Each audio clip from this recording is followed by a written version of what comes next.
Good morning friends, एक बार फिर से आप सभी का बहुत बहुत स्वागत है हमारे यूट्यूब चैनल कॉन्स्टेंस माइंड में। आज हम लोग पॉलिटी के कुछ महत्वपूर्ण प्रश्नों पर चर्चा करेंगे।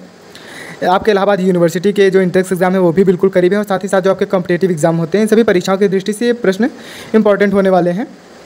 और इसके पहले हमने आपको हिंदी और पॉलिटी के कुछ प्रीवियस ईयर क्वेश्चन करवाए हैं, जिनकी लिंक आपको डिस्क्रिप्शन में मिल जाएगी। आप वो भी वीडियो देख सकते हैं, यूज़फुल हैं वो भी।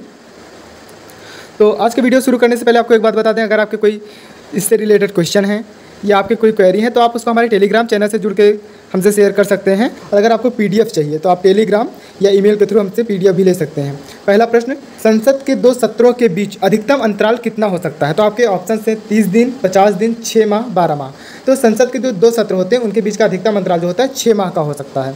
दूसरा प्रश्न, भारत के संविधान में कौन सा शब्द नहीं है? ऑप्शन है आपके समानता, स्वतंत्रता, गौरव, न्याय। तो आपका गौरव शब्द जो है इसमें नहीं है, इसमें ऑप्शन नंबर सी सही है। तीसरा क्वेश्चन, भारत का राष्ट्रीय पंचांग कब अपनाया गया था? आपके ऑप्शन से 1948, 1952, 1955, 1957। तो जो अपना राष्ट्रीय पंचांग है वह है शक संवत, और यह पंचांग जो है 22 मार्च 1957 को अपनाया गया था। इसमें आपका ऑप्शन नंबर डी सही है, 1957। चौथा प्रश्न देखिएगा, कोई व्यक्ति भारत का राष्ट्रपति कितनी बार रह सकता है? आपके ऑप्शन हैं 1 बार, 2 बार, 3 बार, कोई सीमा नहीं। तो इसमें आपका ऑप्शन नंबर डी सही है, एक व्यक्ति कितनी भी बार आप चाहे तो राष्ट्रपति बन सकता है। पांचवा प्रश्न, भारत में लोक सेवा आयोग कब तैयार हुआ था? आपके ऑप्शन हैं 1917, 1926, 1947, 1951। तो इसमें आपका ऑप्शन नंबर बी सही होगा, भारत में पहला लोक सेवा आयोग 1926 में तैयार हुआ था। छठा प्रश्न देखिएगा, निम्नलिखित में कौन केंद्र सरकार की अध्यक्षता करता है? ऑप्शन से आपके प्रधानमंत्री, राष्ट्रपति, उपराष्ट्रपति, गृह मंत्री। तो केंद्र सरकार की अध्यक्षता जो है प्रधानमंत्री करते हैं। सातवां प्रश्न, धन विधेयकों का जिक्र संविधान के किस अनुच्छेद में है? 110, 111, 113, 115। तो धन विधेयकों का जो जिक्र है वह अनुच्छेद 110 में किया गया। आपका ऑप्शन नंबर ए सही है। नेक्स्ट क्वेश्चन, 8वां, राज्यसभा में सदस्यों की अधिकतम संख्या कितनी हो सकती है? आपके ऑप्शन से 245, 238, 250, 249। तो जो राज्यसभा में अधिकतम संख्या है सीटों की वह है 250, जिसमें से आपके 238 जो है राज्यों के चुने हुए प्रतिनिधि और 12 जो है मनोनीत किए जाते हैं राष्ट्रपति द्वारा। तो अधिकतम संख्या जो है 250 होती है। 9वां प्रश्न देखिएगा, एक व्यक्ति जो भारत की नागरिकता के लिए आवेदन करना चाहता है ने भारत में कितना समय व्यतीत कर लिया हो? आपके ऑप्शन हैं 3 वर्ष, 5 वर्ष, 7 वर्ष, 9 वर्ष। तो भारत की नागरिकता लेने के लिए न्यूनतम जो 5 वर्ष व्यतीत करना जरूरी है। 10वां प्रश्न देखिएगा, राष्ट्रीय महिला आयोग की पहली अध्यक्ष कौन थी?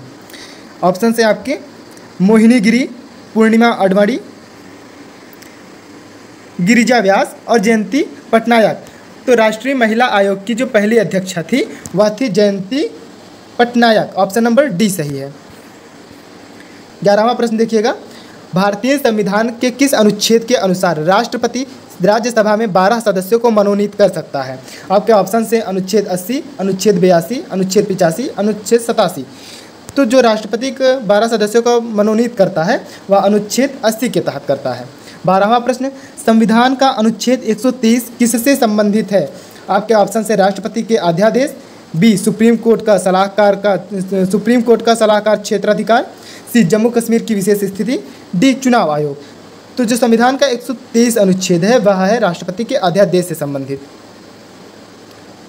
13वां प्रश्न देखिएगा, महिला आयोग के राष्ट्रीय अध्यक्ष को नियुक्त या नामांकित कौन करता है? आपके ऑप्शन है राष्ट्रपति, बी केंद्र सरकार, सी उपराष्ट्रपति, डी संसदीय समिति की सिफारिश पर राष्ट्रपति। इसमें आपका ऑप्शन नंबर बी सही है, केंद्र सरकार। 14वां प्रश्न, वित्त आयोग की स्थापना लागू होने के कितने वर्ष में हुई थी? तो वित्त आयोग की स्थापना जो हुई थी लागू होने के 2 वर्ष बाद 1951 में हुई थी। इसमें आपका ऑप्शन नंबर बी सही है।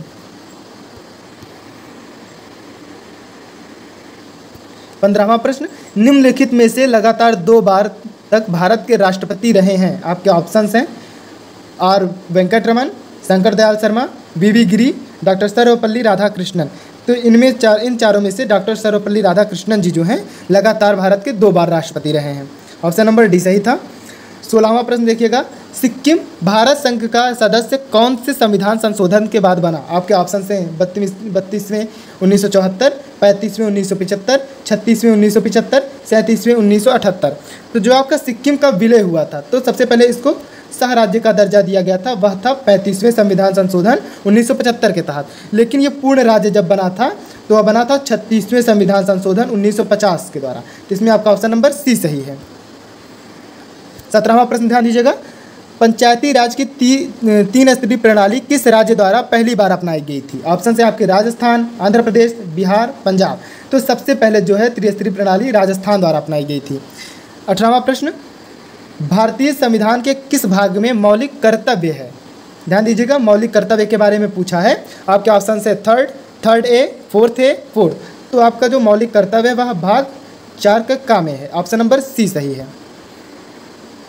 19वां प्रश्न, यदि किसी व्यक्ति को पुलिस द्वारा गिरफ्तार किया जाता है तो उसे कितने समय में सबसे नज़दीकी मजिस्ट्रेट के सामने पेश करना होगा? ऑप्शन से 12 घंटे, 18 घंटे, 24 घंटे, 36 घंटे। तो किसी भी कोई भी व्यक्ति जो पुलिस द्वारा गिरफ्तार होता है उसे 24 घंटे के अंदर मजिस्ट्रेट के सामने पेश किया जाता है। 20वां प्रश्न देखिएगा, भारत में कितने प्रकार के आपातकाल हैं? आपके ऑप्शन हैं 1 प्रकार के, 2 प्रकार के, 3 प्रकार के, 4 प्रकार के। तो भारत में 3 प्रकार के आपातकाल। तो जो 352 होता है यह होता है आपका राष्ट्रीय आपात। 356 जो होता है यह होता है राज्य के लिए आपात, राष्ट्रपति शासन जब राज्यों में लगता है। और जो 360 होता है यह होता है वृत्तीय आपात। तो अभी तक 360 लगाने की नौबत नहीं आई भारत में, 360 नहीं लगा है, ये 2 तो एग्जीक्यूट हो चुके हैं। तो भारत में 3 प्रकार के आपातकाल हैं। ऑप्शन नंबर सी सही है। 21 नंबर, भारत में उच्च न्यायालयों की संख्या कितनी है? आपके ऑप्शन से 20, 22, 24, 25। तो भारत में उच्च न्यायालय जो हैं 24 हैं। ये 24 के नाम आपको हम डिस्क्रिप्शन में डलवा देंगे, ये मिल जाएंगे आपको। 22 नंबर प्रश्न देखिएगा, निम्नलिखित समिति में कौन सी त्रिस्तरीय पंचायती राज प्रणाली की सिफारिश करने के लिए जानी जाती है? आपके ऑप्शन हैं बलवंत राय मेहता समिति, बी अशोक मेहता समिति, सी GV राव समिति, डी साकरिया समिति। तो आपका ऑप्शन नंबर ए जो इसमें है बलवंत राय मेहता समिति, ये त्रिस्तरीय राज्य प्रणाली की सिफारिश करने के लिए जानी जाती है। 23वां प्रश्न देखिएगा, मौलिक अधिकार संविधान के किस भाग में वर्णित हैं? ऑप्शन है भाग 2, भाग 3, भाग 4, भाग 6। तो भाग 3 12 से 35 जो अनुच्छेद है आपका, ये भाग 3 में आता है और इसी में मौलिक अधिकार वर्णित हैं। 24वां प्रश्न देखिएगा, मूल अधिकारों को सर्वप्रथम किस देश में संवैधानिक मान्यता प्रदान की गई? आपके ऑप्शन हैं ए भारत, बी संयुक्त राज्य America, C France, D Britain. तो सर्वप्रथम ब्रिटेन में मैग्ना कार्टा द्वारा ब्रिटेन के नागरिकों को कुछ मूल अधिकार प्रदान किए गए थे, इसलिए इसमें ऑप्शन नंबर डी सर्वमान्य होगा। 25 नंबर क्वेश्चन देखिएगा, तो जो उपराष्ट्रपति का कार्यकाल होता है वह होता है 5 वर्ष का। ऑप्शन नंबर बी सही है। 26वां प्रश्न देखिएगा, भारत के उपराष्ट्रपति का पद किस देश से प्रेरित है? आपके ऑप्शन हैं फ्रांस, अमेरिका, ब्रिटेन, एक ऑप्शन मिसिंग है, फिर भी कोई बात नहीं। तो उपराष्ट्रपति का पद जो है आपका अमेरिका से प्रेरित है। 27वां प्रश्न देखिएगा, संविधान के 27वां प्रश्न देखिएगा, संविधान के उल्लंघन के लिए राष्ट्रपति के विरुद्ध महाभियोग कार्यवाही किसमें शुरू की जा सकती है? आपके ऑप्शन से लोकसभा, राज्यसभा, संसद के किसी भी सदन द्वारा, उच्चतम न्यायालय द्वारा। तो राष्ट्रपति के विरुद्ध जो महाभियोग होता है उसकी प्रक्रिया संसद के दोनों सदनों में से किसी भी एक से प्रारंभ हो सकती है। ऑप्शन नंबर सी सही है। 28वां प्रश्न, संविधान संशोधन की प्रक्रिया का वर्णन किस अनुच्छेद में किया गया है? आपके ऑप्शन से अनुच्छेद 370, अनुच्छेद 368, अनुच्छेद 356, अनुच्छेद 352। तभी हमने आपको बताया 356 और 352 तो आपके आपातकालीन शक्तियों में हैं। तो अनुच्छेद 368 जो है इसमें संविधान संशोधन की प्रक्रिया का वर्णन है। 29 नंबर देखिएगा, मताधिकार की आयु 21 वर्ष से घटाकर 18 वर्ष किस संशोधन में कर दी गई है? आपके ऑप्शन हैं 61वां संविधान संशोधन, 68वां संविधान संशोधन, 42वां संविधान संशोधन, 52वां संविधान संशोधन। तो इसमें आपका ऑप्शन नंबर ए सही होगा। 61वें संविधान संशोधन के द्वारा मताधिकार की जो आयु है वह 21 वर्ष से घटाकर 18 वर्ष कर दी गई है। लास्ट क्वेश्चन देखेंगे, लोकसभा में राष्ट्रपति द्वारा कितने सदस्य मनोनीत किए जा सकते हैं? आपके ऑप्शन हैं 2, 3, 4, 5। तो चूंकि बात यहाँ पे लोकसभा की हो रही है तो लोकसभा में राष्ट्रपति 2 सदस्यों को मनोनीत करता है, और अभी आपको बताया राज्यसभा में 12 सदस्यों को मनोनीत करता है। तो ये थे आज के हमारे पॉलिटी पे आधारित कुछ क्वेश्चन। वीडियो के अंत तक बने रहने के लिए आप लोग का बहुत बहुत धन्यवाद। आगे की वीडियो में आपसे फिर मुलाकात होगी, तब तक के लिए goodbye, take care and thanks for watching.